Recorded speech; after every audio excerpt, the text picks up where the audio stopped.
ये एक fake news है। समोसा, जलेबी जैसे चीजों पर वैधानिक चेतावनी लिखी हुई मिलेगी। 7 8 निकल गई चीखे। बस और नहीं हो पा रहा। 10 भी नहीं हो पाई है। 4 इतना तो मैं बैठ भी नहीं पा रही हूँ। 6 आप आधा बैठ रहे थे। 7 समोसा और जलेबी में वार्निंग लेबल लगेगा। ये एक फेक न्यूज है। समोसे के ऊपर लिखा होगा समोसा स्वास्थ्य के लिए हानिकारक है। Fake news.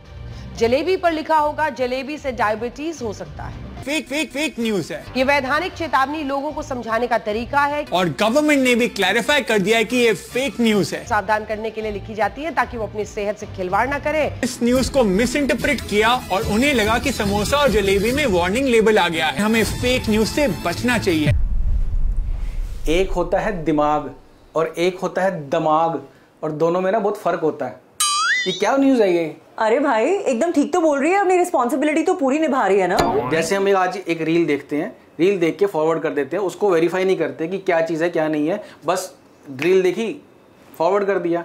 इन्होंने क्या किया, कहीं से रील देखी, मसाला लगाया, चटनी लगाई, हमें परोस दिया। मैंने आज तक जो सुना है कि न्यूज़ वाले ना बड़े ही सिस्टमेटिक तरीके से हर न्यूज़ को प्रॉपर तरीके से वेरीफाई करते हैं। उनकी पूरी टीम होती है, सब कुछ चेक होता है, उसके बाद जाके पब्लिश होती है। बट जो भी कह रहे हैं बात तो ठीक ही कह रहे हैं ना।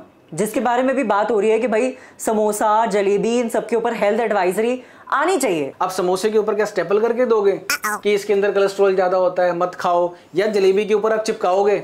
समोसे और जलेबी एक ऐसी आइटम है जो हमारे सामने बनती है, फ्रेश बनती है, फ्रेश लेके आते हैं, फ्रेश खाते हैं। But it is pure maida. Jalebi and samosa is pure maida. लेकिन ये वो मैदा है जो हमारे बाप दादाओं के टाइम से चला आ रहा है। खाली मैदा नहीं हम खाते हैं, उसके अंदर आलू है, आलू एनर्जी का सोर्स है। साथ में जो जलेबी है उसके चीनी है, एनर्जी का सोर्स है। अगर आप कोई काम ही नहीं करोगे, सारा दिन बैठे रहोगे, लेथार्जिक रहोगे, जो कि आजकल का लाइफस्टाइल है, उस स्टाइल से अगर आप देखोगे इसको, तो ऑब्वियसली ये खतरनाक चीज है। खतरनाक तो आज की डेट में रोटी भी हो चुकी है लोगों के लिए। हिलते हैं नहीं तो निकल आती है। भाई लोग तो ये भी कह रहे हैं कि रोटी में बहुत ज्यादा कार्बोहाइड्रेट्स है, रोटी नहीं खानी चाहिए, और सुबह सुबह तो रोटी बिल्कुल नहीं खानी चाहिए। भैया रोटी खानी मत छोड़ देना है। उल्टे पुल्टे जो आप ये देखते रहते हो ना, रोटी हमारे लिए एटलीस्ट नॉर्थ इंडियंस के लिए बहुत जरूरी है। पैक्ड फूड जो आप खा रहे हो ना, उनको छोड़ो, अगर छोड़ना ही है तो। ये अभी कुछ सालों पहले 15-20 साल 20-25 साल पहले सारी चीजें आई हैं और दुनिया भर की बीमारियां साथ में आई हैं। आपको अपना दिमाग लगाना है और अपनी अकल से सोच के देखो कि जो खाना आपको इतने टाइम से मिल रहा है वो खा के आप हेल्दी हो।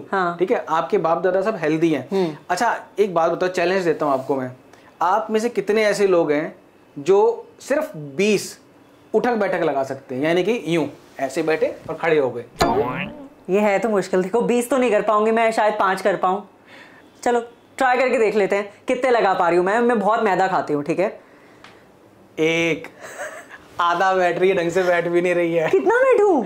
करो 2 3 4 खत्म, 5 खत्म, 6 7 8 निकल गई चीखे। बस और नहीं हो पा रहा। 10 भी नहीं हो पाई है। ये है मैदा खाने वालों की फिटनेस। कितने आराम से लगा सकते हैं? 1 2 भाई 3 4 इतना तो मैं बैठ भी नहीं पा रही हूँ। 6 आप आधा बैठ रहे थे। 7 8 9 10 क्या है? कुछ भी नहीं है। भैया मैदा खाना छोड़ना पड़ेगा, बहुत ज्यादा नुकसान कर रहा है। सिर्फ मैदा खाने से नहीं होगा। आप चाहे कैलोरीज की बात करो, कुछ भी करो, जब तक आप वर्कआउट नहीं करोगे, अपनी फिटनेस पे ध्यान नहीं दोगे, तो शरीर तो खराब होगा ही ना। बात तो बिल्कुल ठीक है भाई। तो अपनी फिटनेस पे ध्यान देने की मुझे तो बहुत जरूरत है, और इस वीडियो को अपने उन सारे अनहेल्दी दोस्तों के साथ शेयर करना। आप इनकी साइड हो या मेरी साइड हो। फादर या आपके दादा, उनको अगर आप 60-70 की उम्र में बोलोगे ना कि ऐसे बैठ के और खड़े हो जाओ, शायद से वो इजीली हो जाएंगे। एटलीस्ट 5 बार तो वो भी कर देंगे। देखो वो तो रीजन ये भी है ना, क्योंकि उन्होंने अपने टाइम में इंडियन पॉट यूज करे हैं। अरे इंडियन पॉट की एक अलग साइंस है। क्योंकि ये डेली जब आप बैठते हो तो आपके घुटनों की एक्सरसाइज हो जाती है। ठीक है, वो एक साइंस अलग चीज है, उस टॉपिक पे हम अलग से बात कर लेंगे। लेकिन अभी बात हो रही खाने पीने की। क्या वो जलेबी नहीं खाते? क्या वो समोसे नहीं खाते? आज भी अगर किसी गाँव में चले जाओ, हमारा सबसे बढ़िया स्नैक्स क्या होते हैं? सिर्फ और सिर्फ जलेबी और समोसा। क्योंकि आप जो खा रहे हो ना, अगर उसको पचा नहीं रहे तो आपके लिए हार्मफुल है।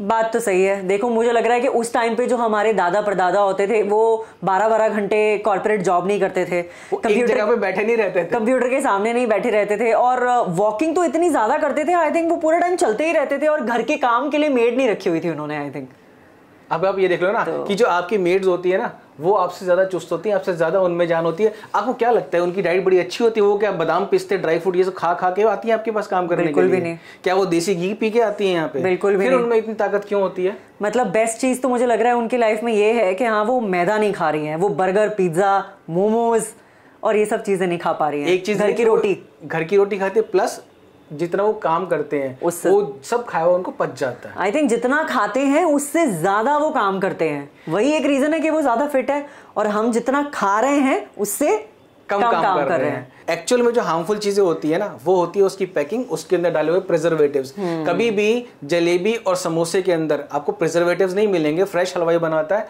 फ्रेश उसी टाइम आप उसको खाओ, वही उसका मजा है, और उस स्वाद को और उस मजे को कभी भी फेड मत होने देना। मैं तो कहता हूँ खाओ, मैं खुद खा लेता हूँ। भाई उनके पीछे पड़ो जो हाई प्रोसेस्ड फूड बना रहे हैं। प्लस जो पैकिंग आप बनाते हो उसके अंदर एक कोटिंग होती है। हाँ। उसके अंदर होते हैं नैनो प्लास्टिक्स। अच्छा, अगला वीडियो जो हमारा आएगा वो नैनो प्लास्टिक्स के ऊपर आएगा, और उसके अंदर आप देखना उस नैनो प्लास्टिक के कितने सारे नुकसान है। उसकी वजह से लोगों को स्ट्रोक की प्रॉब्लम बन रही है, हार्ट अटैक्स आ रहे हैं, इनफर्टिलिटी हो रही है। मतलब आपका किडनी पे, लीवर पे, जितने आपके वाइटल ऑर्गन्स है ना उन सबको नुकसान पहुंचा रहा है। वार्निंग उस पे होनी चाहिए। वो तो है हमारा नेक्स्ट वीडियो जो बहुत ही जल्द आने वाला है, और एक ऐसी चीज जो हम डेली जिससे कंज्यूम कर रहे हैं और हमें पता भी नहीं है कि वो कितनी ज्यादा हमारे लिए हार्मफुल हो चुकी है, वो हम नेक्स्ट वीडियो में बताएंगे।